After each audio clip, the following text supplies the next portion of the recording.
Boa tarde, gente.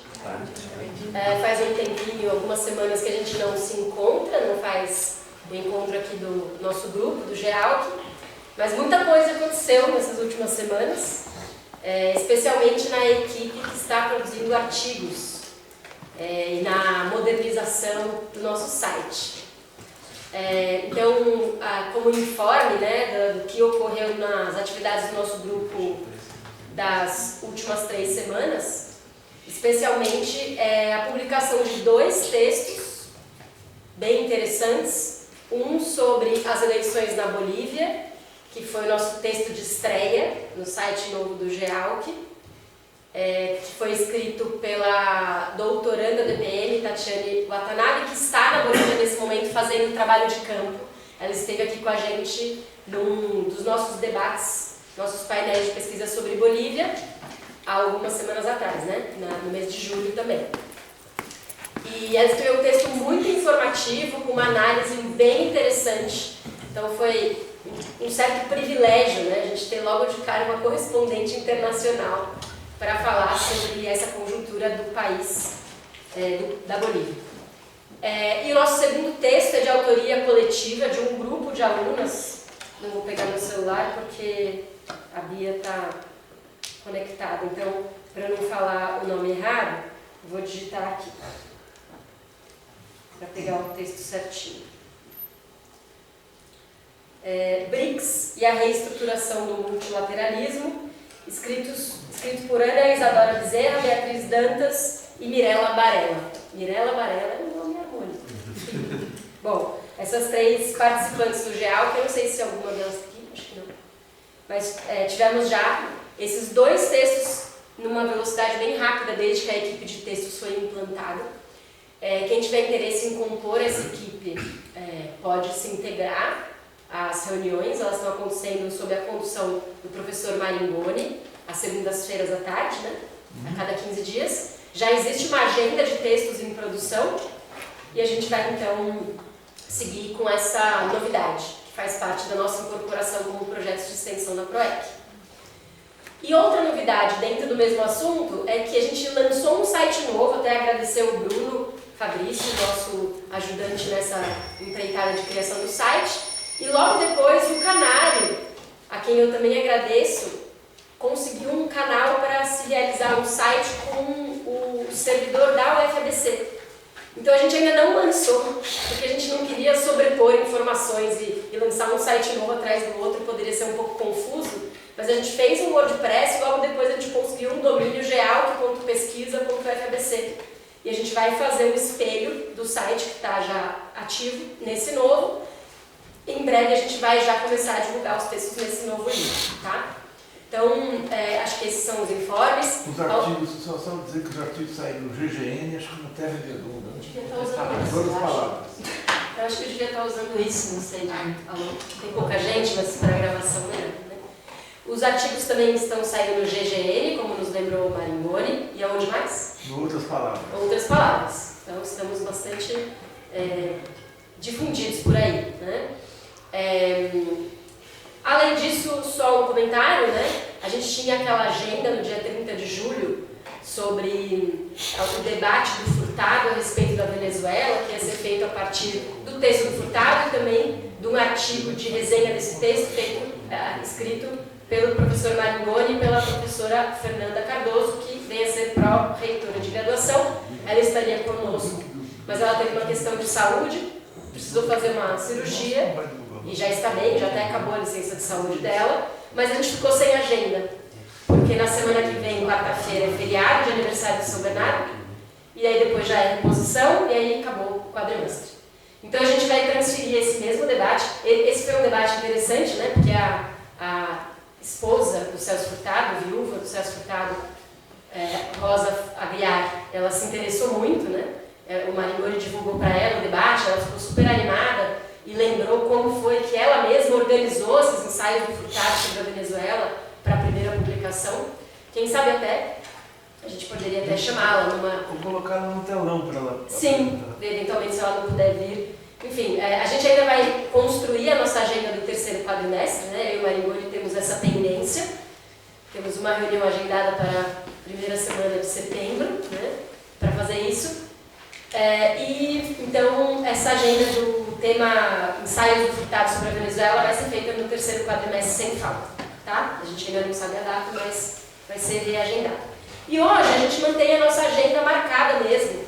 Eu já tinha percebido isso desde o começo. Não sei se vocês perceberam. Essa agenda está marcada há muito tempo, mas hoje é dia 13 de agosto. É um dia muito especial. O Vitor sabe que dia é hoje? Centenário do Fidel? Quase. 99 anos de Fidel Castro. Ano que vem ele faria 100 anos, né? O Fidel Castro nasceu em 1926. Então acabou que a gente marcou o dia de debate sobre Cuba bem no aniversário do Fidel, né? Cuba, a Revolução Cubana evoca sempre uma coisa um pouco mística, né? Então foi uma coincidência / intencional, um pouquinho intencional. Então hoje a gente está homenageando o aniversário 99 do Fidel Castro com esse debate. E aí, para fazê-lo, a gente tem uma situação no EPM muito interessante, que é que 2 doutorandas acabaram de voltar de Cuba. E conseguiram uma bolsa, passaram amplas 9, 10 meses, quanto tempo? 10 meses. Gina passou 10 meses e Bia também, não exatamente os mesmos, acredito, mas... 3 semanas de diferença. De outubro de 2023 até julho de 2024, elas estiveram lá morando em Cuba. A Gina em Havana e a Bia em Guantánamo, né? Depois ela vai explicar como é que ela foi parar lá na província mais periférica, da periferia da ilha. Vai nos contar isso. Até por isso eu coloquei a música Guantanameira para o nosso Instagram ficar tematizado com a viagem de campo da Bia. Então, é isso. A gente pensou nesse tema, né? Investigações a campo, para puxar um pouco essa experiência delas de viagem, para além do conhecimento acadêmico que elas se apropriaram nesse processo de pesquisa de doutorado que ambas estão realizando ainda, né? Também como é importante viajar a campo, né? Eu sou uma super entusiasta das viagens de campo, inclusive tenho conversado sobre isso com a Tati, que está lá na Bolívia. Eu incentivei muito que ela fosse, e todas as pessoas que pesquisam países latino-americanos, a gente tem essa vantagem, como um pouco mais difícil, mas ainda é possível, né? Essa vantagem da proximidade, da possibilidade de que não é uma viagem tão cara assim como outros países. Então é preciso ir a campo. Que essa mensagem sirva para o Miguel também, que está aqui, também pesquisa Cuba. Bom, vamos lá. Eu vou passar a palavra para a Gina. Sim, a lista de presença. Eu vou passar a palavra para a Gina. A Gina é doutoranda do EPM. Vai falar também, antes de você começar a falar da sua pesquisa, da sua viagem, Gina, eu queria pedir para você se apresentar um pouco a sua trajetória. E depois a gente vai passar a palavra para a Bia, que está aqui com o nosso ponto de reunião online, porque ela está em Brasília, fazendo coisas que também ela pode nos contar, né? Porque parece que também são coisas interessantes. E eu vou ser a comentadora. Eu não vou falar exatamente das minhas pesquisas, talvez fale alguma coisa dos meus campos, se eu lembrar alguma história no meio da fala delas, mas a princípio eu vou mais comentar a pesquisa delas e aportar com a pesquisa delas, tá? E depois a gente abre para os debates, tá bom? Eu vou contar o tempo. Quando der 20 minutos eu te aviso, mas você pode ficar à vontade, se quiser chegar a meia hora, não tem problema. Uns 30 minutos. Tá bom, tranquilo. Vamos lá. Bom, boa tarde a todos e todas.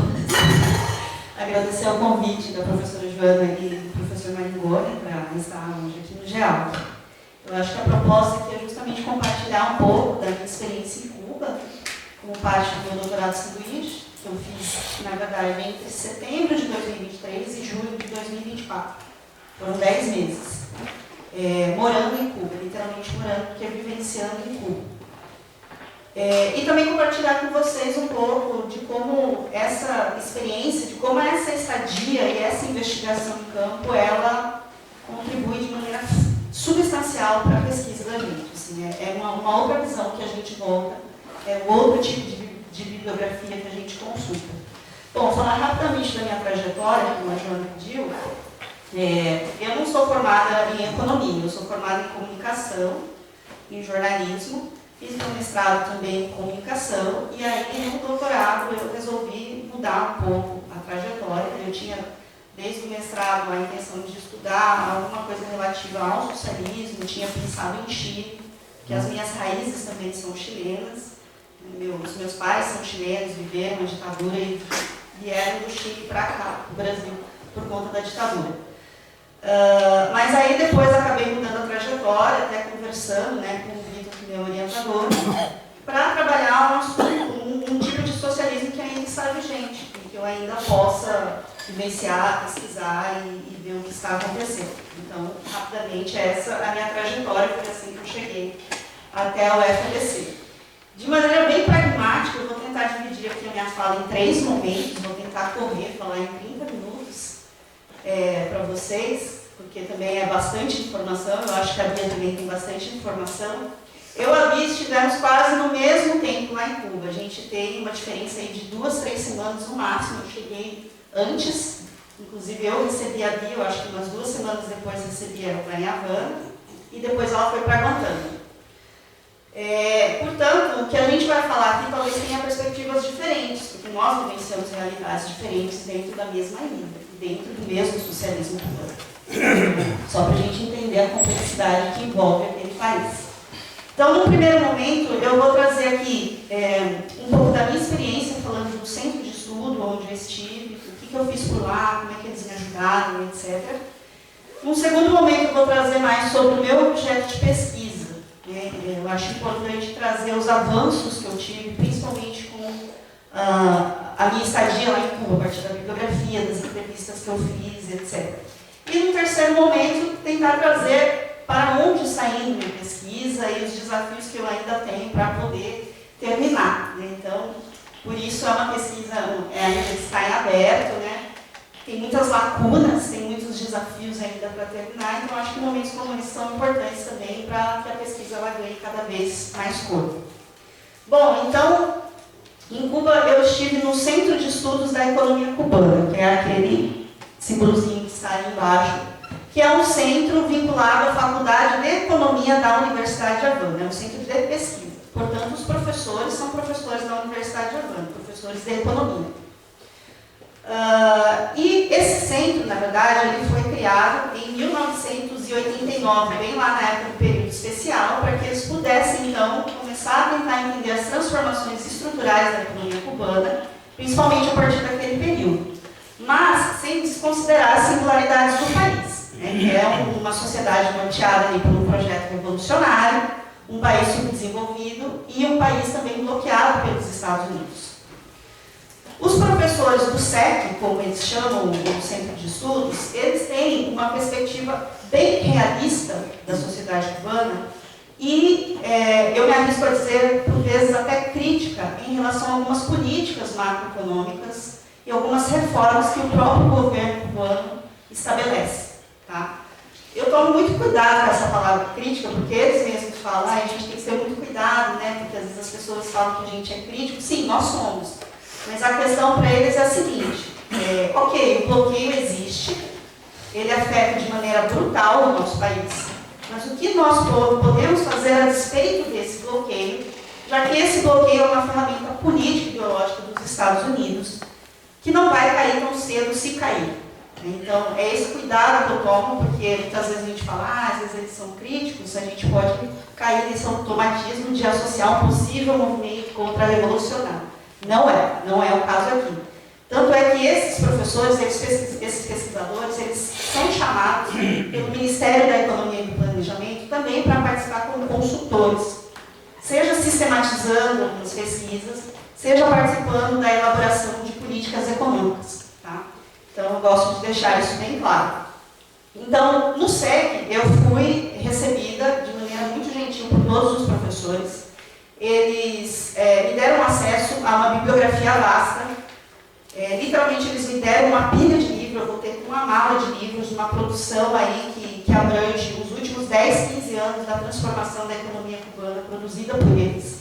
Eles me deram acesso também a alguns eventos, alguns seminários. Inclusive, eu participei em um desses seminários, me apresentei. Eles pediram que eu apresentasse a minha pesquisa, apresentasse o curso do IPM, falasse um pouco da UFABC.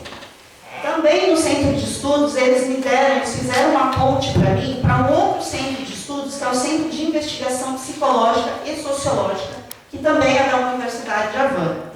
E esse centro ele foi fundamental para mim já no final da minha estadia, lá em Cuba. E é por meio também do SEC que eu consegui fazer, então, as entrevistas oficiais que eu fiz lá em campo. Eu digo oficiais porque foram aquelas que eu gravei e que eu me apresentei como pesquisadora, porque as extras oficiais eu fiz o tempo todo lá, conversando com os cubanos, né, participando da vida deles durante todos esses 10 meses. Bom, dito isso, eu cheguei lá em Cuba com um projeto de pesquisa muito amplo. Eu sabia que eu queria estudar essa complexidade do sistema empresarial cubano, que envolve empresas estatais, empresas mistas, empresas estrangeiras, cooperativas, empreendimentos privados, e tentar de algum modo associar isso à economia e algumas transformações sociais que têm ocorrido no país. E eu fui com essa ideia de projeto muito amplo, porque eu não sabia exatamente o que eu ia encontrar em campo. E eu tinha a ideia de que talvez lá no centro de estudo eles pudessem me direcionar e dizer, ó, vai por aqui, isso daqui dá para você fazer, e foi o que aconteceu. Então, de setembro até dezembro de 2023, eu fiquei lendo a bibliografia que eles me deram, conversando com os professores, e principalmente a partir das condições que eu tinha em campo para exercer essa pesquisa, eu acabei então fechando o meu tema ali para a expansão dos empreendimentos privados em Cuba e as transformações socioeconômicas desses empreendimentos, principalmente a partir da chamada atualização do socialismo cubano, que começa lá com a ascensão do Raul Castro, em 2008, com algumas medidas experimentais, mas se oficializa em 2011, com os chamados lineamentos da política econômica e social. Então, ficou delimitado dessa forma o meu objeto de pesquisa, sabendo que eles poderiam me ajudar nesse sentido. Você pode passar, por favor? Bom, então, delimitado o meu objeto de pesquisa, eu queria já passar, então, já para a segunda parte, que é falar um pouco da minha temática, e como é que eu evoluí nela estando em Cuba. Quando a gente fala de empreendimentos privados em Cuba, a gente fala especificamente dos chamados trabalhadores por conta própria, que são os PCPs, e agora as chamadas MIPIMES, as micros, pequenas e médias empresas, que podem ser estatais, mistas ou privadas. Só que hoje, 98% dessas empresas criadas em Cuba são privadas, de cubanos com capital nacional. Tá? Então, isso a gente vai tentar entender como é que eles chegaram até isso. Tá? E ali, então, eu coloquei, eu tentei organizar ali nesse esqueminha, né, mais ou menos como é que está organizado o sistema empresarial cubano. Então, vocês estão vendo ali que tem o setor estatal e o setor não estatal. E o meu objeto de pesquisa está logo ali, então, o setor não estatal, MIPIMES e TCPs. As cooperativas, embora elas estejam alocadas ali no setor não estatal, elas não são consideradas atores privados, porque elas representam um grau mais elevado dessa socialização dos meios de produção. A Joana, que é especialista, depois ela pode falar sobre isso. Então, os privados são os TCPs e as MIPIMES. Uma coisa importante que a gente tem que lembrar e tem que pensar sempre é que o setor não estatal ele sempre existiu em Cuba, desde os marcos da Revolução. Ele nunca foi eliminado. E aqui, a partir de agora, eu vou fazer rapidamente, muito rápido, né, um resgate histórico desses empreendimentos para justamente tentar ancorar o meu objeto de pesquisa em escala temporal e tentar entender como é que eles chegaram, então, a essas MIPIMES. Então, só para a gente entender, em 59, esses empreendimentos, digamos assim, esse setor não estatal, ele existia tanto no campo como na cidade. No campo, com os pequenos proprietários, os camponeses individuais e algumas cooperativas. Na zona urbana, com alguns trabalhadores autônomos que já vinham desde antes da Revolução e foram autorizados a continuar, mesmo depois da Revolução, a continuar exercendo sua profissão. Exemplos, dentistas, carpinteiros, eletricistas, etc. Com a ofensiva revolucionária de 68, praticamente todos esses trabalhadores autônomos da zona urbana foram nacionalizados. Então, ficando restrito apenas à zona rural. Quando Cuba chega na década de 70 e entra no Comecon, exige-se, então, uma reestruturação produtiva da planta estatal. E aqui, né, a partir daqui eu quero que vocês entendam essas idas e vindas do setor não estatal em Cuba, né, como flexibilização, centralização, restrição, expansão. E esse movimento de ida e vinda, desde o começo da Revolução, está muito relacionado à forma, então, como a empresa estatal socialista respondia às demandas da sociedade. Tá? Então, na década de 70, quando Cuba entra no Comecon e precisa reestruturar essas plantas produtivas, principalmente porque o comércio exterior com o leste europeu ele se intensifica, o governo ele percebe que há uma lacuna ali que o setor estatal não consegue responder. Então, a partir desse momento, eles, pela primeira vez, dentro dos marcos da Revolução, eles emitem um decreto-lei de 78, que permite a atuação desses pequenos trabalhadores autônomos, mas desde que seja um trabalho diretamente relacionado à empresa estatal. Naquele momento, eles eram proibidos de comercializar com a população. Quando que isso vai mudar? Década de 90, um período especial, eu acho que todo mundo aqui conhece, essa crise abismal que Cuba viveu. Há uma mão de obra ociosa que precisa ser transferida para algum outro setor, e há também uma necessidade de sobrevivência desses cubanos diante da escassez. Então, eles começam a produzir nas próprias casas para subsistência e para comercializar também com os outros cubanos. Então, a partir daí, a partir do Decreto-Lei 93, o Fidel Castro permite essa expansão dos empreendimentos privados e esses trabalhadores, por conta própria, passam então a vender para a população. Só que naquela época, esses trabalhadores eram entendidos como um mal necessário, porque esse Decreto-Lei de 93 era entendido que tinha uma natureza, a princípio, uma natureza muito temporária, até que a empresa estatal pudesse se restabelecer. Então, esses trabalhadores autônomos, eles vão passar toda a década de 90, até meados dos anos 2000, quando o Raul Castro chega, de maneira um pouco à margem da economia cubana, porque eles vão ser o tempo todo muito restringidos por algumas políticas que não deixam eles se expandir. Tá? Quando que isso vai mudar? Chegada do Raul Castro, em 2008, começam algumas políticas experimentais, entre elas o chamado relançamento dos TCPs, que acontece em 2010. Esse relançamento dos TCPs amplia de maneira significativa as atividades permitidas para esses trabalhadores atuarem. E além da ampliação dessas atividades, há outras políticas de flexibilização. Por exemplo, eles podem, a partir daquele momento, contratar até 3 trabalhadores que não sejam da família deles. Então, há um avanço muito grande, né? Pode passar, por gentileza. Ali, ó, se a gente perceber, de 2009 até 2011, quando se dá esse relançamento, há um crescimento substancial desses trabalhadores por conta própria. Ou seja, 172%. E por conta disso, o Raul Castro ele começou a ser muito questionado por essa expansão. Tanto é que ele chega em 2016, em um discurso do 7º Congresso do Partido Comunista, e ele retoma esse assunto, dizendo que esse espraiamento dos TCPs não significava o retorno do capitalismo na ilha.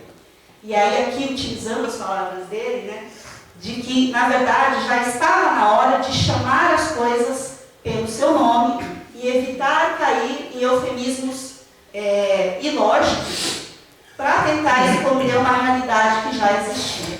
Ou seja, em outras palavras, o Raul Castro já estava reconhecendo naquela época que esses trabalhadores, por conta própria, na prática, já estavam ali se estabelecendo como pequenos empreendimentos privados, como micro, pequenas e médias empresas. E que, em determinado momento, esses empreendimentos iriam ser legalizados dentro da história ali, da economia cubana. E esse momento veio. Ele veio em 2021, com Miguel Dias-Canel, em agosto, setembro de 2021. O Miguel Dias-Canel, então, oficializa as chamadas micro, pequenas e médias empresas em Cuba. Tá? Então, pode passar para a gente ler? Aqui eu fiz um quadro, mais ou menos, para periodizar pesquisar tudo que eu disse, né? Também com as pesquisas que eu fiz lá em Cuba, então eu coloquei os principais marcos normativos que permitiam a expansão desses empreendimentos privados. Justamente para a gente entender que essas MIPIMES, elas não são algo novo, elas não brotam por geração espontânea em Cuba, elas não são atores totalmente novos, como muitas vezes se gosta de propagar e se gosta de noticiar, mas sim elas encontram ali todo um amparo, toda uma âncora dentro dessa escala temporal. Então eu separei, eu tenho que acrescentar em algumas coisas, mudar outras coisas, mas só para a gente chegar, né, entender como é que a gente chegou então até as MIPIMES. Então, pode passar, por favor? Tá. O que são essas MIPIMES hoje, essas micro, pequenas e médias empresas privadas em Cuba? Vamos entender o contexto em que elas foram criadas. Elas foram criadas em setembro de 2021. No momento em que Cuba vivia a sua segunda maior crise depois do período especial. Por que a segunda maior crise? Em 2019, a gente teve o Trump, que emitiu as mais de 200 sanções que recrudesceram o bloqueio econômico contra Cuba. Em 2020, a gente tem pandemia. Em 2021, a gente tem a chamada Tarea do Ordenamento, que foi uma reforma política e uma reforma fiscal e monetária que eles colocaram, né, uma reforma do governo cubano, que tinha todas as boas intenções, mas que foi colocada no pior dos momentos, no momento de crise. Entre outras coisas, o que tinha essa Tarea do Ordenamento? Primeiro, ela eliminou, eu vou falar isso porque depois vocês vão entender o porquê do papel das MIPIMES em Cuba, tá? Entre outras coisas, essa Tarea do Ordenamento eliminou a dupla moeda. Eu não sei quem foi para Cuba que antes de 2021, Cuba tinha o CUP, que é o peso cubano, que é a moeda oficial, e o CUC, ou CUC, como alguns chamam, que é a moeda convertida. Essa moeda dupla também, ela estabelecia um duplo câmbio em Cuba, até 2021. Então, o CUC, que era uma moeda, digamos assim, artificial, que tinha paridade com o dólar, foi criada pelo Fidel Castro lá em 94, para tentar fortalecer, principalmente o setor do turismo. Então, ela tinha paridade do dólar de 1 por 1. Então, todo turista que ia para Cuba antes de 2021 trocava seus dólares por CUC e consumia dentro de Cuba com o CUC. E tinha também o câmbio com o CUP, que era de 1 por 25. Os cubanos recebiam e recebem até hoje o salário em CUP, que é o peso cubano. Os cubanos eles podiam trocar também o CUP por CUC nos bancos, também por 1,25. Com essa eliminação dessa dupla moeda, ficou apenas o CUP, 1 por 25. Só que essa eliminação também exigiu dos cubanos que eles trocassem, né, o que eles tinham em CUC por CUP. Então, eles correram nos bancos para trocar o CUC que eles tinham por CUP. O que acontece? Em Cuba, tinham também as tendas estatais. Quem foi para Cuba antes, entrava nas tendas estatais e comprava em CUC, que é as tendas que os cubanos também tinham acesso em CUC, porque eles podiam trocar o CUP por CUC. Com a eliminação do CUC, essas tendas estatais também foram eliminadas. Eliminadas não, foi eliminadas a moeda de CUC. O que ficou nas tendas estatais, que era o CUC, e que tinham a massiva presença dos cubanos e também dos turistas? O chamado MLC. Eu não sei se vocês conhecem, vocês já ouviram falar, que é a moeda livremente convertível, que é uma moeda que eles também criaram lá. Ela existe desde 2019, ela existia junto com o CUC, só que a moeda livremente convertível, você comprava apenas bens de alto valor agregado que eram importados, então eletrodomésticos, automóveis e etc. Com a eliminação do CUC, o MLC, então, também passa a fazer parte dessas tendas que vendem alimentos, bebidas e etc. Acontece que o MLC, que também é um tipo de moeda artificial que tem paridade com uma divisa forte, seja em dólar ou euro, diferente do CUC, o MLC não roda em efetivo. Ele é um cartão de débito que apenas os cubanos têm acesso e que você precisa carregar com alguma moeda forte. Então, quando você tem dólar na mão, os cubanos vão até o banco e carregam essa tarjeta em MLC para poder comprar nessas tendas cubanas. Tá? Então, vejam, limitou bastante, né? Nem todos os cubanos tinham divisas naquela época, os que tinham divisas correram para o banco para poder trocar, seja em COP ou em MLC. Uma segunda coisa que a Tarea Ordenamento trouxe foi do setor privado. Em relação aos que optam por empreender, é realmente essa subjetividade que está muito presente hoje em alguns jovens cubanos, e por isso que a Joana também tocou na questão da diferença geracional, de querer ser o dono do próprio negócio.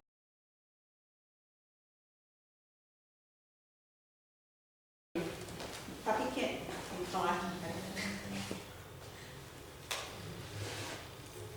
Oi, Bia, tá me ouvindo?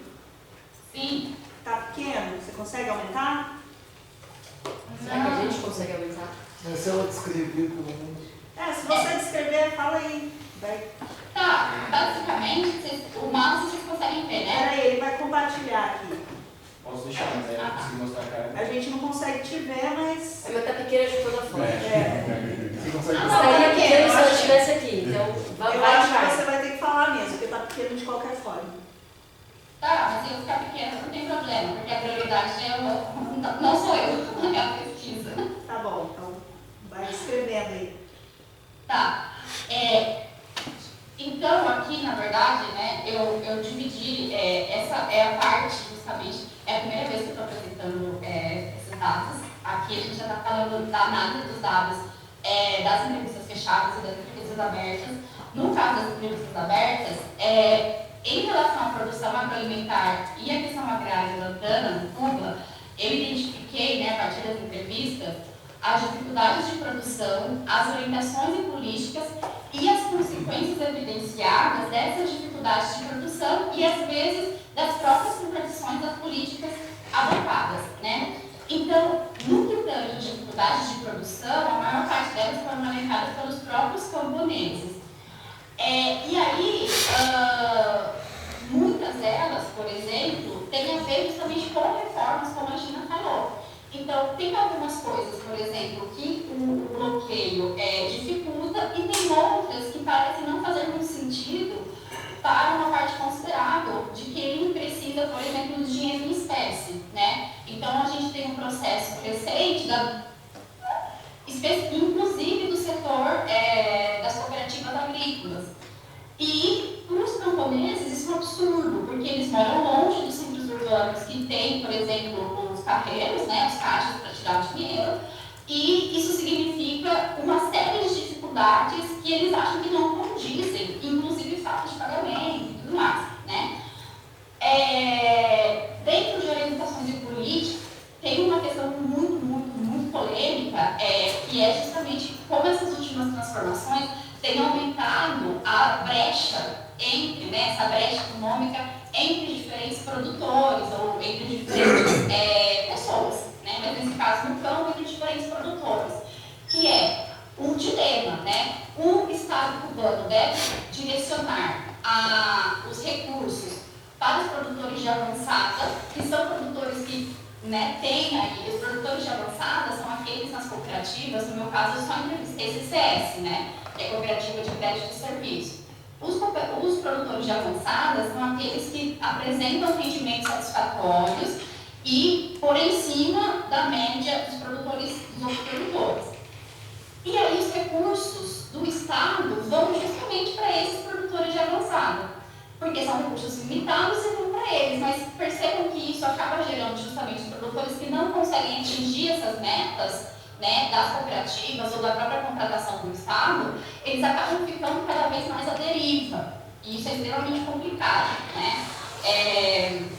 Tem uma expressão bem interessante, que é como se esses produtores de avançada, ou como se essas empresas, essas MIPIMES agropecuárias agora, como se elas têm uma força gravitacional de recurso, quase como um buraco negro, né, quando a gente compara. Essa expressão não é minha, é de Alice Bell, que também é um sociólogo que estudou a questão camponesa. Enfim, né, e aí aqui tem as consequências evidenciadas, né, que se eu ficar muito tempo aqui, a gente vai ficar até amanhã falando desse mapa. Mas basicamente é para entender essa conexão e essa inter-relação entre as dificuldades de produção, as orientações políticas e as consequências evidenciadas. Que no fim, assim, né, a gente vai ter problemas de abastecimento, com um constante desabastecimento camponês, né, ainda que as políticas de regularização estejam em marcha, mas as dificuldades elas são crescentes, né. E aqui também tem eu fiz entrevista com 80 domicílios no município de Guantánamo. E aqui, né, na entrevista dos domicílios, a entrevista com os camponeses foi aberta, foi registrada, né? E a entrevista, o instrumento, a entrevista fechada, o questionário fechado, foi com os domicílios no meio urbano, né, esses 80 domicílios. E aí, especialmente, por que eu fui procurar os dados de segurança alimentar? Por que eu fui produzir esses dados, né? Porque não tinha. Eu saí daqui pensando que tinha, que esses dados iam iluminar para esse objeto meu, né? E a minha problemática, mas eles não estavam aí, então eu tive que produzi-los. E aí, a partir disso, né, eu utilizei a partir cruzando dois instrumentos, então cruzando a escala latino-americana com outras caracterizações dessa população estudada, eu estou tentando, né, aproximar e diferenciar de realidades conhecidas como a nossa, por exemplo, e estudos parecidos de segurança alimentar aqui no Brasil. Então, por exemplo, né, aqui tem os dados de anos de estudo da pessoa, de referência da casa, né, que seria o chefe de casa, assim, e a situação alimentar. Então, por exemplo, é evidente, né, quanto maior os anos de estudo, menor grau de insegurança alimentar severa, por exemplo, né? Aí aqui, eu não vou ficar explicando muito esses gráficos, porque, né, ele tem bastante, mas assim, aqui tem uma questão de gênero interessante também, que ficou identificada, acerca de quem é o responsável pela alimentação em casa, ainda quando a mulher não é a cabeça do hogar, né, ainda quando a cabeça do lar é um homem, é a mulher que é responsável pela alimentação. Em qualquer situação, né? Então ficou evidente isso.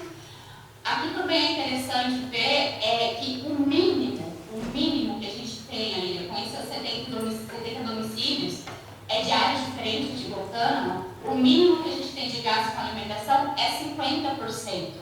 E aí, isso é muito, né?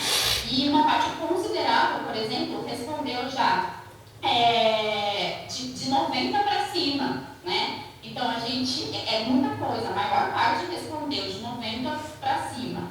Isso tem outros estudos também, né, que vão falar sobre justamente essa proporção, né, do comprometimento dos ingressos com alimentação.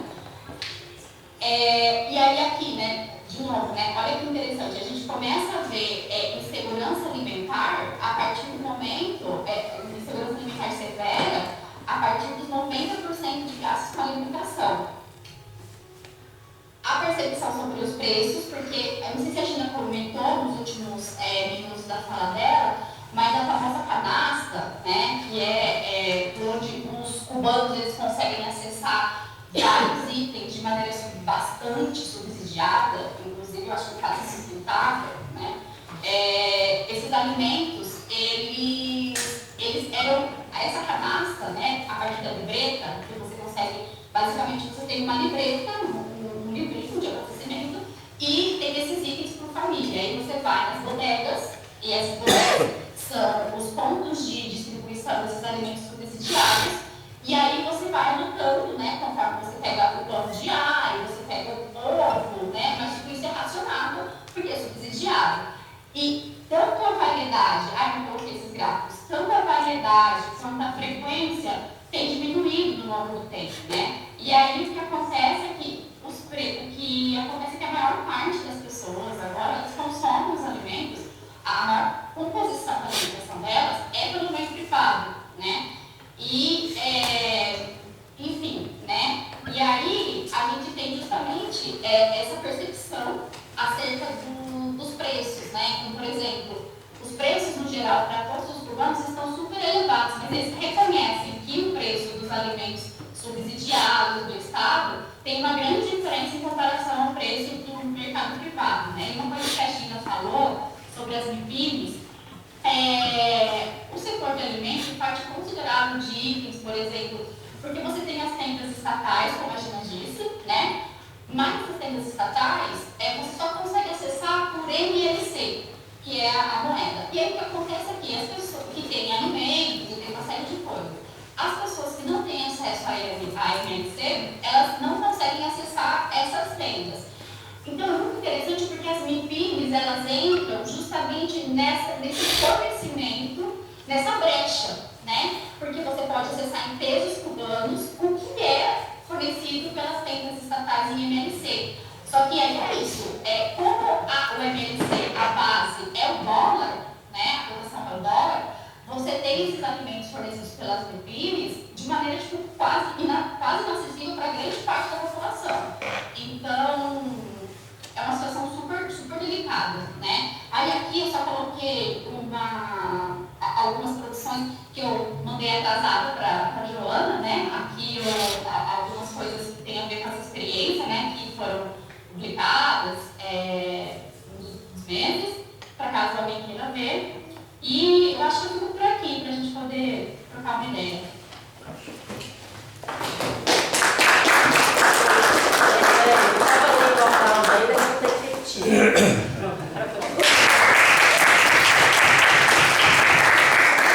Obrigada, Bia. Está ouvindo? Sim. Ah, beleza. Sim. Valeu. Bom, eu vou então fazer comentários aqui de declaração e controlar meu próprio tempo, porque aí a gente tem um tempo adequado para o debate. Peraí. Vamos lá. Primeiro, eu queria agradecer muito a Gina e a Bia por compartilharem essa experiência tão fresca de viagem de campo, com dados produzidos de maneira tão rigorosa e também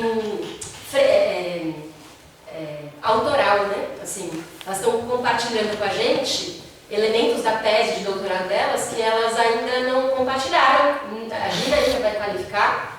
A Beatriz, eu estava na qualificação dela antes do campo, né, Bia? E era uma outra Beatriz com um outro trabalho. Durante, realmente foi uma coisa de 5 anos em um, né? Então, o trabalho da Beatriz vai se modificar muito no antes e depois do campo, né? E eu pude ver na qualificação. Então, eu queria agradecê-las demais por isso, né? Indicar também que eu passei, como indicação de leitura, uma entrevista que a Gina realizou com a pesquisadora Geides Fundora Nevot, Actualización del modelo socialista y transformaciones laborales en Cuba, desafíos y oportunidades para el desarrollo socioeconómico. E a Beatriz acabou me mandando atrasado, né? Mas ela também tem um artigo que eu li, porque ela me mandou, né? Mas eu não cheguei a mandar para vocês, eu vou compartilhar com vocês. É um artigo breve da Beatriz, está muito bom, que se chama A Relação entre Emigração e Alimentação em Cuba, que está na revista Travessia, a revista do imigrante. Eu já vou comentar um pouco sobre esse artigo também. Mas primeiro eu queria contar 2 histórias de viagem, né? Já que a gente está em investigações, debatendo investigações a campo, vou contar 2 histórias de viagem, que são situações que a gente vive que acho que transformam e formam e transformam as maneiras como a gente enxerga a realidade de um país que não é o nosso. E a gente tem que ter muito respeito, né? É muito delicado a gente estudar um país que não é o nosso, ainda mais um país como Cuba, que está sempre atravessado de estereótipos, né? Então a gente tem que tomar muito cuidado com as palavras que a gente escolhe, o tipo de análise que a gente faz, para a gente não cair facilmente em senso comum, né? E para a gente fazer que o debate público se aprofunde mesmo e avance e se retire de algumas armadilhas, né? Eu acho que o debate sobre Cuba em toda a América Latina é repleto de armadilhas e estereótipos. Então eu agradeço muito nesse sentido a Gina e a Bia, porque acho que o trabalho delas é bastante importante, estratégico nesse sentido de quebrar os estereótipos que se tem a respeito de Cuba. As anedotas são das minhas viagens a Cuba, na verdade. Vou começar por isso, porque a gente estava falando de campo, né? A primeira vez que eu fui para Cuba foi em 2011, e eu estava com uma amiga. Foi uma viagem que em 2011 eu tinha acabado de entrar no mestrado, no qual eu ia estudar Cuba, e eu achei que eu precisava ir ao país antes de começar a estudar. Então, as aulas do mestrado começavam em março, e em janeiro eu passei o mês inteiro em Cuba, né? Porque eu achava que isso era importante para eu ler os livros direito, né? Entendendo depois de ter vivido um tempo lá. E aí, eu viajei até o Oriente, até uma província chamada Las Tunas, que tem um balneário muito bonito, mas que não é nada turístico no sentido do turismo predatório dos estrangeiros. Então é um balneário turístico muito utilizado pelos próprios cubanos. Daí a gente foi para uma praia chamada Las Bocas, na província de Puerto Padre. Foi bem difícil de chegar, chegamos lá. E a primeira coisa é que estava muito vazio, porque não era fora de época, né? E era inverno cubano, né? Em janeiro, ao contrário, né? Hemisfério Norte. E aí, eu e a minha amiga na praia, e poucas pessoas, tinha um grupo de amigos que estava lá, e aí o grupo de amigos nos abordou num certo momento. A primeira pergunta que eles fizeram foi: vocês são lésbicas? E a gente ficou meio sem saber o que responder, porque, bom, a minha amiga era lésbica, mas a gente não era um casal, a gente era só amigas. E daí a gente ficou, bom, sim, não, o que a gente fala, né? A gente acabou achando melhor falar que não, porque a gente não sabia o significado daquela pergunta. E daí, eles ficaram muito curiosos com a gente. O que vocês estão fazendo aqui nessa praia que só vem cubano? Né? E convidaram a gente para jantar na casa de um dos caras lá, que era um cubano que morava na Noruega e que estava visitando a mãe que morava naquela praia, né? Naquela comunidade caiçara, a gente chamaria. E lá fomos nós, né? A gente estava meio sem agenda para aquela noite, fomos lá jantar na casa do cubano. E aí a gente presenciou uma cena que foi muito de filme, porque o cubano que morava na Noruega, isso tem a ver, eu vou falar já com o artigo da Bia que vocês não leram, o cubano que morava na Noruega, ele estava muito furioso com o governo cubano, né? Ele estava carregado de críticas tipicamente do norte ocidental contra a linha socialista, e também com a experiência dele, né? A experiência dele, de alguma forma, fez ele ter aquelas críticas. E, num determinado, ele tinha conseguido, pelo mercado negro lá, uma lagosta para a gente comer. Curiosamente, a única vez que eu comi lagosta na vida foi nesse lugar. E aí, teve um certo momento, a mãe dele, muito reservada, muito gentil, muito quieta, né? E teve um certo momento que ele começou a falar muito mal do governo cubano, né? E aí, a mãe dele, que estava calada até aquele momento, levantou e começou a dar um esporro no próprio filho, e a gente lá assistindo aquilo, e a mãe dele, a gente logo entendeu que ela tinha uma função no Partido Comunista local, né, e que ela era uma militante histórica do Partido Comunista. E que havia uma cisão dentro da família que era muito dura. E no que ela levantou e começou a dar um pito, o filho adulto, ele ficou calado como uma criança, sabe? Ele se colocou num lugar assim de filho, e eu e a minha mãe assim, tipo, assistindo essa cena, tão íntima de uma família, né? Mas foi tão esclarecedora das cisões geracionais que existem, de como os próprios cubanos têm percepções muito distintas sobre o que significa a revolução. E a mãe deu um pito e falou: você não sabe o que você está falando, você nunca viveu, quando você nasceu já tinha a revolução, você não viveu o período anterior, você não sabe como era pior, e começou a fazer uma defesa da revolução muito convicta, né? E, então, só assim, a gente vive coisas desse tipo, né? Quando a gente está em campo, são imprevisíveis. São muitas outras anedotas que a gente pode contar quando vai a campo, e eu fui para lá algumas vezes, né? E não vou contar mais nenhuma, a não ser uma percepção muito forte que eu tive em relação ao campesinato, né? A última vez que eu fui para lá foi numa viagem coletiva com o grupo Realidade Latino-Americana, que a gente foi em 2016, já faz tempo, né? Depois eu priorizei viajar para o Chile, que era o meu tema de doutorado, né? E aí a gente fez uma viagem já para o extremo ocidente da ilha, lá para a região de Pinar del Rio, né? E aí lá a gente entrevistou alguns camponeses de CCS, né? E como o Fidel tinha acabado de morrer, a gente chegou em Cuba, o grupo chegou uma semana depois da morte do Fidel. Então a comoção nacional estava muito forte, o país estava realmente em luto, né? E aí a gente estava então perguntando para todo mundo com quem a gente tinha a oportunidade de conversar sobre a morte do Fidel, né? E uma comoção realmente muito profunda e coletiva, né? Quer dizer, a liderança do Fidel Castro era uma coisa muito orgânica na população. E a gente perguntou então para esse camponês e a resposta dele, eu até coloquei esse vídeo no meu canal do YouTube. Eu tenho acho que 3 coisas no meu canal do YouTube. São entrevistas que eu fiz com o cubano nessa viagem, com o Fernando Martínez Heredia e com esses camponeses. Talvez tenha mais alguma coisa, sei lá. E aí eu perguntei, como vocês estão sentindo a morte do Fidel? E ele falou, o Fidel não morreu. O Fidel está em nós. Ele fez uma resposta meio mística, mas que era muito concreta. Assim, o Fidel é Cuba. O projeto que ele construiu está disseminado na organização da sociedade. Então, ele, na verdade, está aqui, né? O Fidel foi muito enfático na coisa de proibir a construção de monumentos com a imagem dele, né? Ele tinha essa perspectiva de não se tornar uma imagem icônica pós-mortem, né? Mas aí você vê como existia de fato um enraizamento, uma comunicação muito impressionante, né? Da liderança dele com a maior parte da população. E o que é mais curioso, e aí eu pego o gancho do debate da Gina, é que esse camponês, ele era proprietário de uma finca de 67 hectares, que é a maior quantidade de terras permitida como propriedade privada desde a segunda reforma agrária, em 1963. Né? A família dele tinha conseguido essas terras na reforma agrária, no contexto ali de 59 a 63. Ele fazia parte de uma cooperativa maior, que tinha mais de 100 proprietários privados, né? E ele é um proprietário privado revolucionário, que é uma coisa também contraintuitiva, que no debate estereotipado da Revolução Cubana nunca se mapeia, né? Que é o fato de que a Revolução Cubana criou mais propriedade privada do que o capitalismo cubano. E que esses proprietários privados se veem como parte do processo revolucionário.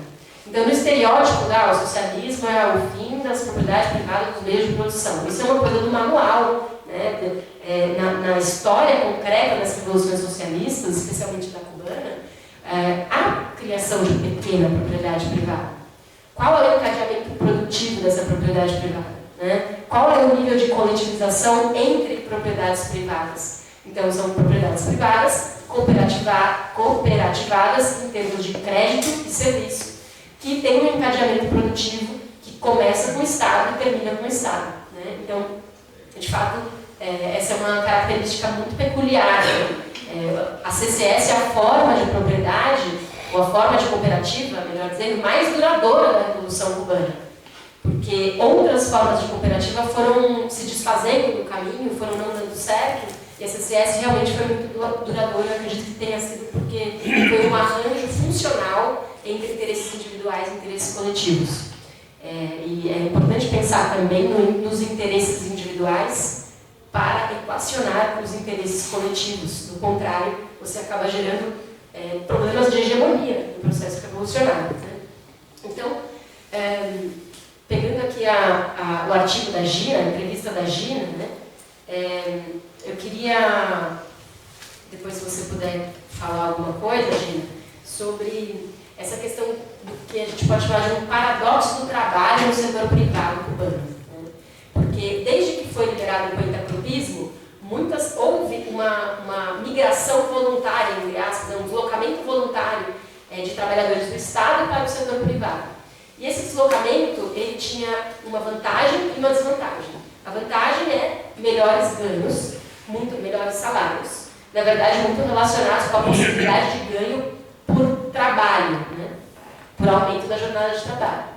Então, e também por conta das vantagens cambiais de um setor privado que muitas vezes acionava a economia do seu ser, que também agora já não existe mais. Né? Então, havia essa fronteira cambial interna no país, com um setor que operava em moeda em divisa e um setor majoritário que operava em moeda nacional.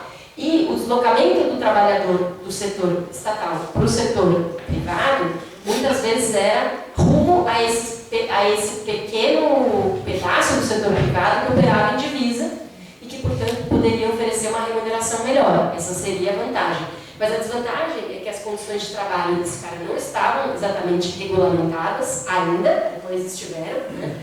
E que provavelmente ele ia trabalhar muito mais horas de trabalho do que se ele estivesse no setor estatal, ou seja, a jornada de trabalho dele seria muito maior, né? Então, paradoxo do trabalho no setor privado, porque de fato durante um certo tempo, talvez entre 2011 e 2021, quando se regulamentou as BPIMs, agora eu não sei exatamente como está, havia uma escolha de fato de uma parte dos trabalhadores cubanos de sair do setor estatal e ir para o setor privado para poder melhorar suas condições de renda, né? E isso é uma coisa também que desafia, eu acho, a investigação em termos objetivos e subjetivos, em termos de discutir produtividade do trabalho, mas também em termos de discutir subjetividade do trabalhador, né? Eu acho que a maior mudança que aconteceu na economia cubana nos últimos tempos, talvez até mais importante ou mais disruptiva do que o crescimento paulatino do setor privado, foi a reordenamento, foi a reunificação das moedas. Porque o crescimento do setor privado, de alguma forma, foi dando vazão a uma demanda reprimida que existia na economia cubana de criação de uma certa relativa liberdade de negócios, né? Que era restrita, que era minoritária, mas que foi se desenvolvendo nos últimos 15 anos de maneira orgânica a essa necessidade das pessoas. Só que a reordenamento foi uma medida, foi um decreto, né? Foi uma medida, digamos, bastante vertical. Eu me perguntei por um tempo, mas por que eles estão reunificando essa moeda agora, no pior momento da economia cubana? Eu vi uma entrevista com a Gladys Marin, que é uma economista super renomada de Cuba, com quem eu entrevistei também em 2016, e ela falando que ela foi ministra, sempre foi assessora econômica do alto escalão, né, do governo, e ela falando que ela tinha sido contra a unificação da moeda naquele momento, né? E aí, a única hipótese possível para explicar isso é a incapacidade do Estado cubano de sustentar aquele colchão de amortecimento em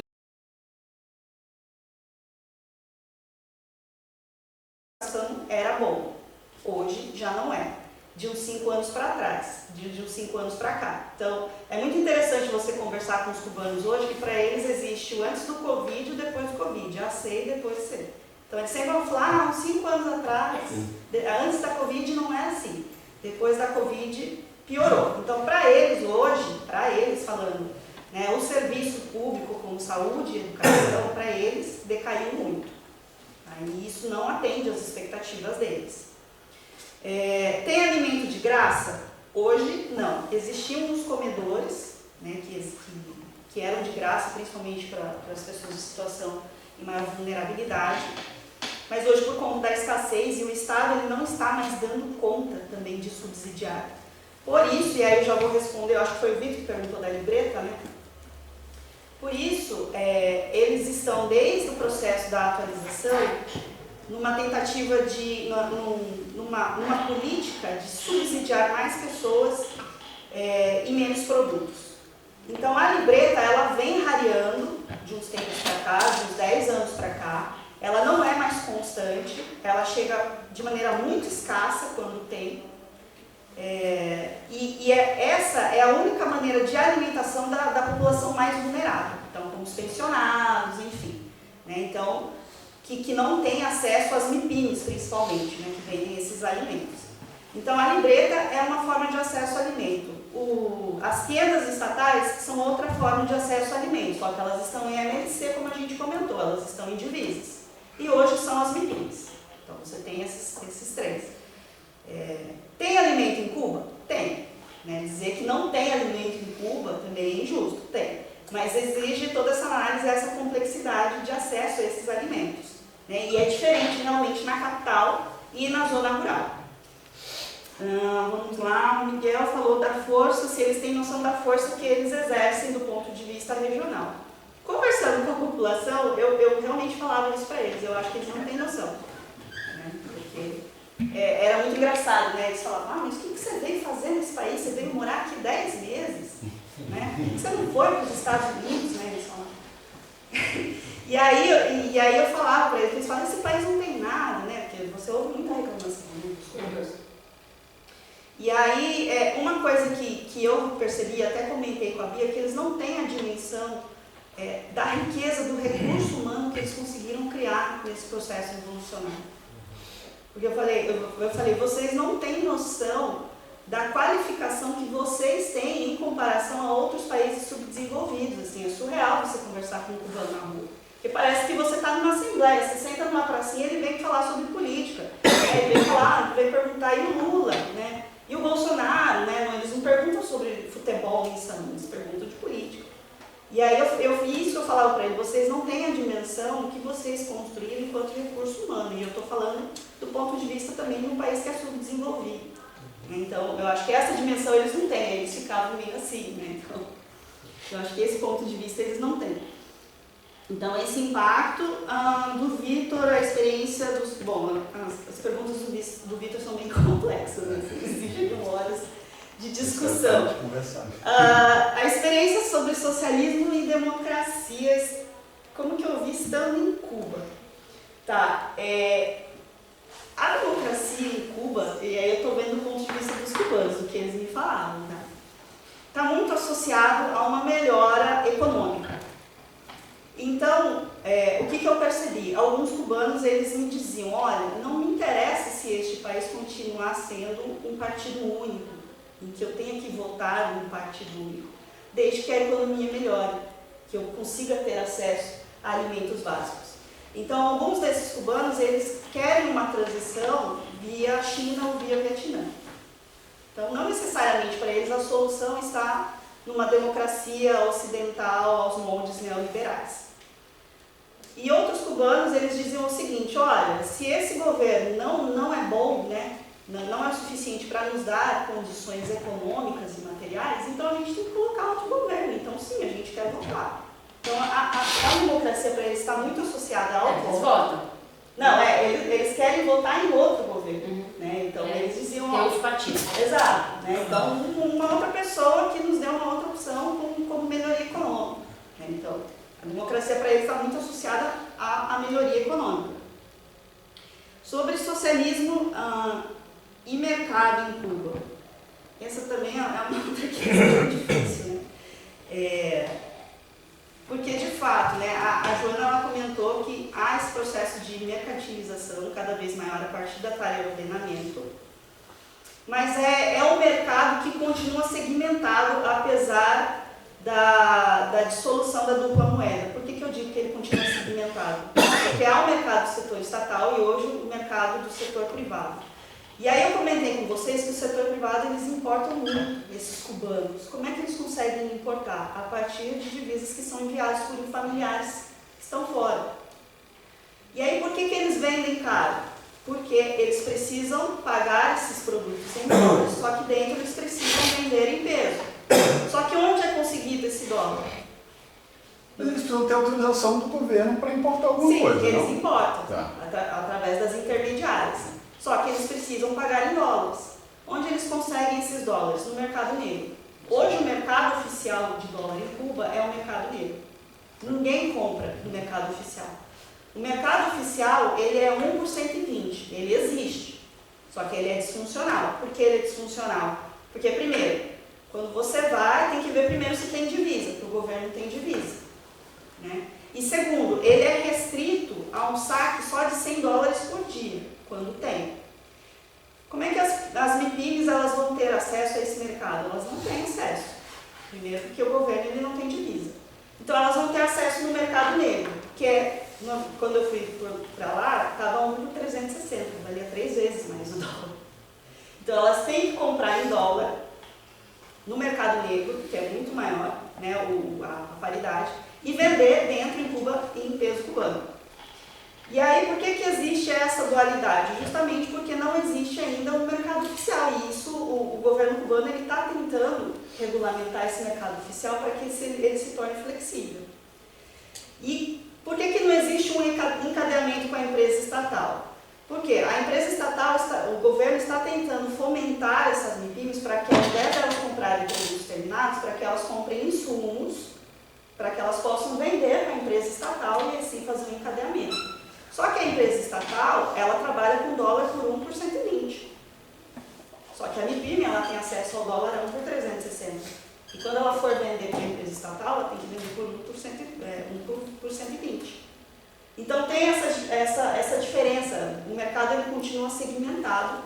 E a mercantilização, como bem reforçou a Joana, ela está muito presente no setor privado.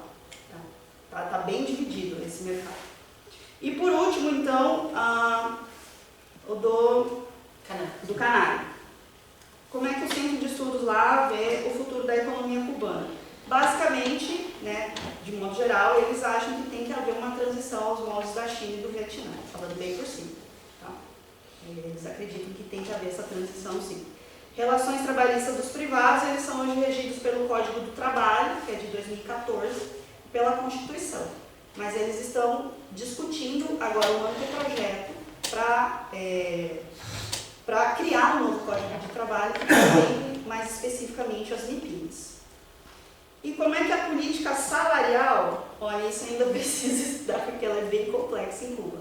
Tá? Existe a presença dos sindicatos dentro das MIPIMES? Existe, mas ela ainda não é um movimento muito forte.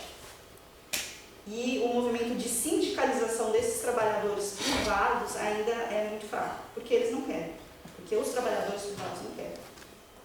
Tá? Então, tem umas questões extremamente complexas para a gente abordar. Até tarefa, ordenamento mudou muito o sistema de carreiras e salários. Né? Então, Deixa eu fazer uma pergunta rapidinha. Esse pessoal todo é filiado ao Partido Comunista? Não. Quem? Os empreendedores? A base de trabalhadores que estão na empresa privada? Não. a filiação ao Partido Comunista é muito pequena, né? Não sei se é 12, 15% da população. A maior parte da população também não é. Né? É porque é toda uma outra relação, né? Estar filiado ao Partido Comunista é entrar num ecossistema quase profissional de trabalho mesmo, né? É diferente o significado de um partido. Os nossos partidos têm um tipo de modelo representativo que lá não é o mesmo paradigma, né, que organiza. Vou passar para a Bia.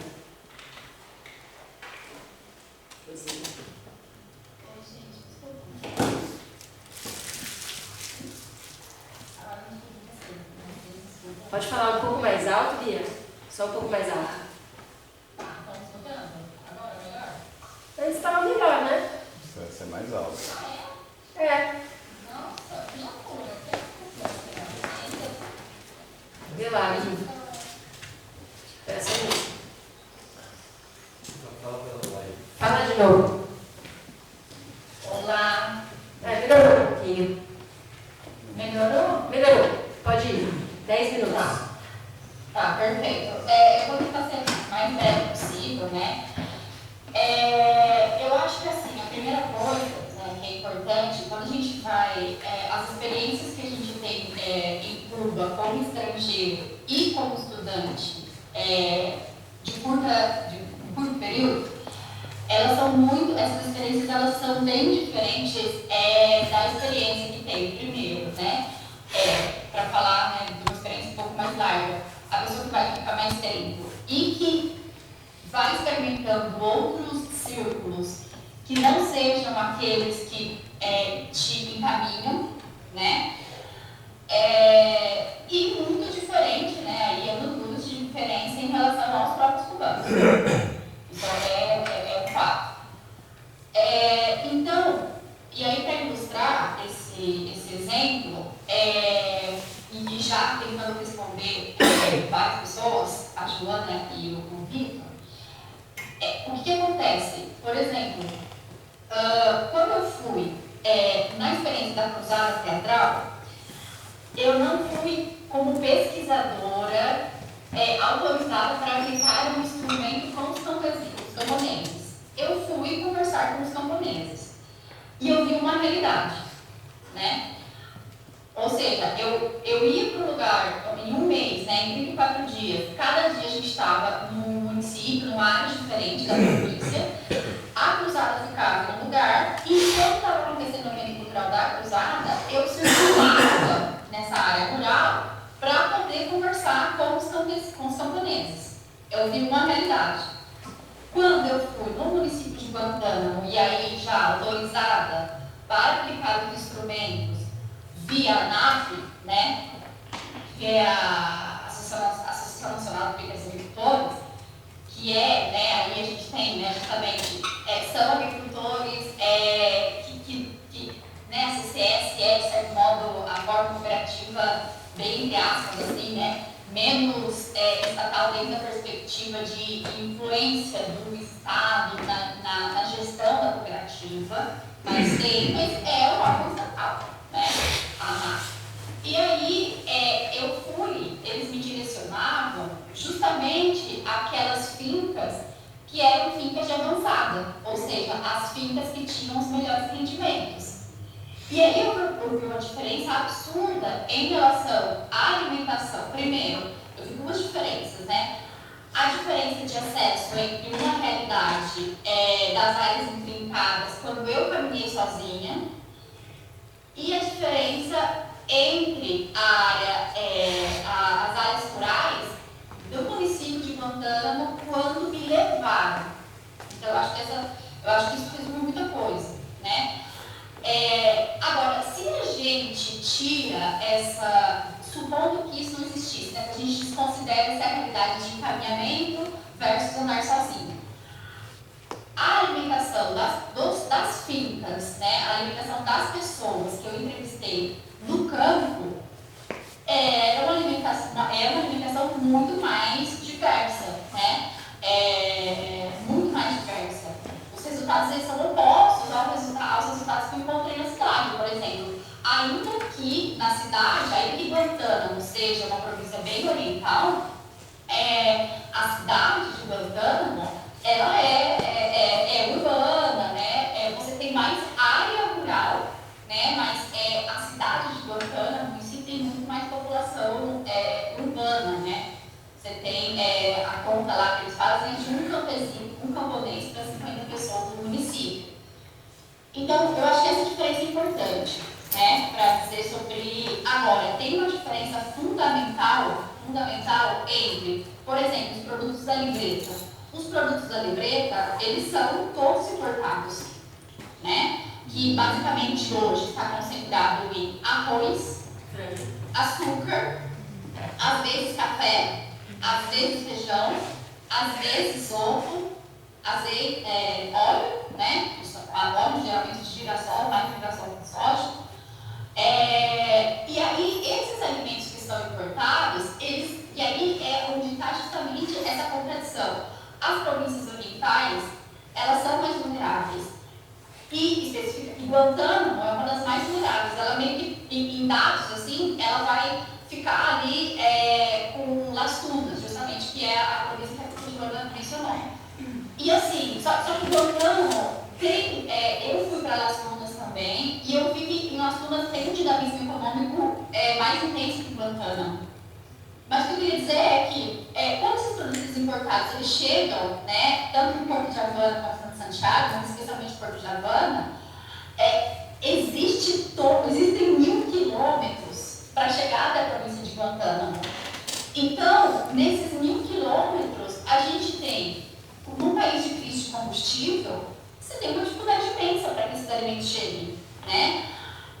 Os produtos da libreta, especialmente. Agora, com os produtos que são produzidos na própria província, existe toda uma... E aí é muito interessante porque os dados, por exemplo, desse balanço produtivo comercial entre províncias, eu não consegui obter. E eu fui na UNE, não sei onde, aí era um dado meio que sigiloso. Porque existe um debate também entre a formação de preços atrativos nos centros urbanos e como que isso desabastece as regiões que o preço desses produtos é reduzido, né? Porque o Estado controla os preços por província e por municípios, né? A partir das 2010 também tem uma descentralização na qual as províncias e os municípios passam a experimentar maior autonomia na formação do preço dos seus produtos.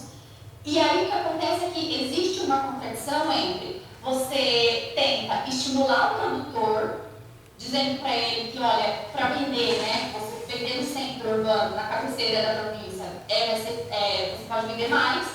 E o que acontece com a produção, com as pessoas, né, com a alimentação das pessoas que estão nessas regiões rurais. E aí eu volto a retomar um exemplo da diferença entre quando eu fui caminhando sozinho e quando eu fui encaminhada, né? São diferenças gritantes. E respondendo também a questão do Vitor sobre insumos, sobre a questão da transição agroecológica, é isso mesmo, né? A professora Joana também comenta bastante sobre isso nos estudos dela, né? Sobre essa transição agroecológica meio que de maneira forçada e que acaba se tornando aí, de maneira muito magistral, eu diria, inclusive, né? Acaba se tornando a política central da ANAP de transição agroecológica, é a agroecologia.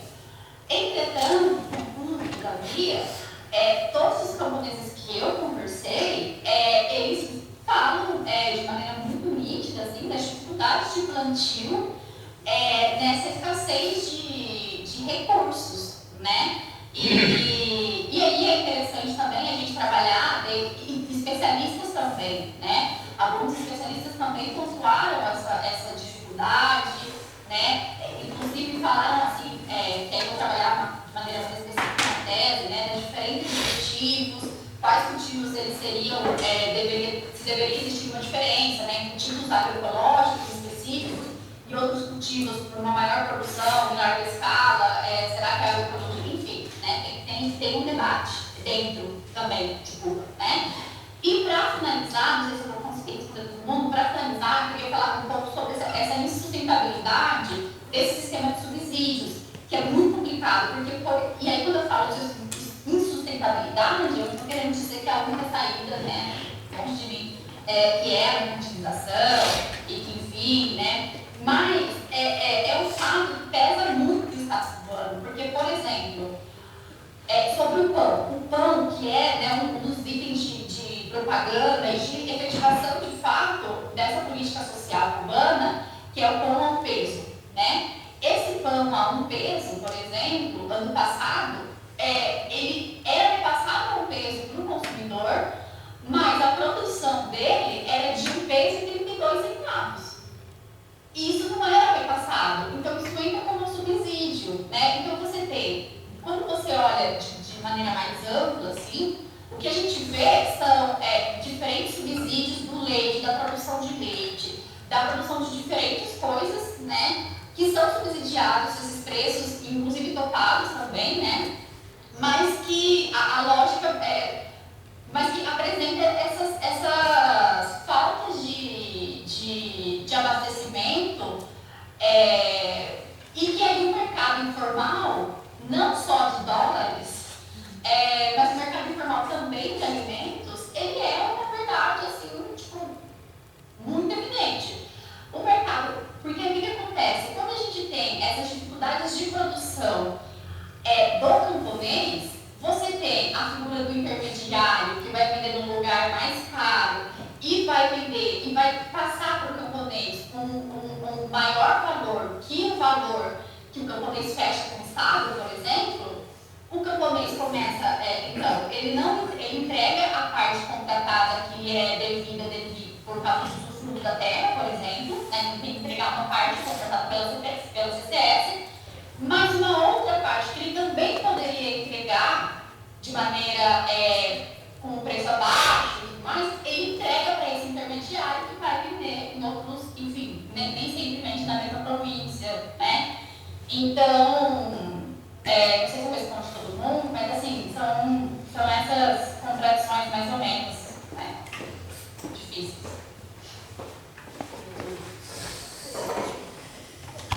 Obrigada, Bia. Precisa ligar o microfone. Obrigada, Bia. Precisa ligar o microfone. Não, eu liguei já. Aqui tá ligado? Alô? Não, na caixinha. Só para finalizar, gente. Aqui.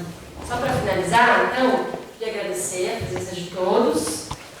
Vamos depois postar a gravação para quem não esteve. E a gente encerra nossas atividades do GEALC, né? Esse quadrimestre agora.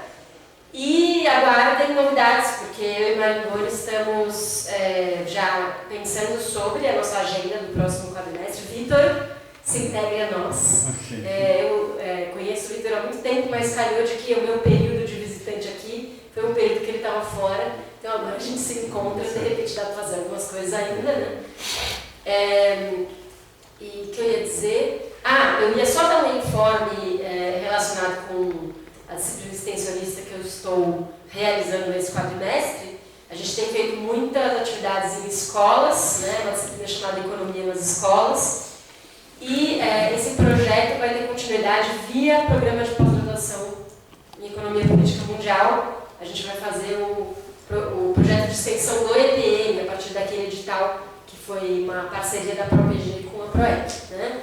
E aí é uma grande oportunidade para a gente falar sobre a América Latina e sobre temas latino-americanos nas escolas públicas aqui de São Bernardo, né? Acho que a gente pode depois pensar, planejar como o GEALC pode contribuir com o programa de extensão, o projeto de extensão do EPM.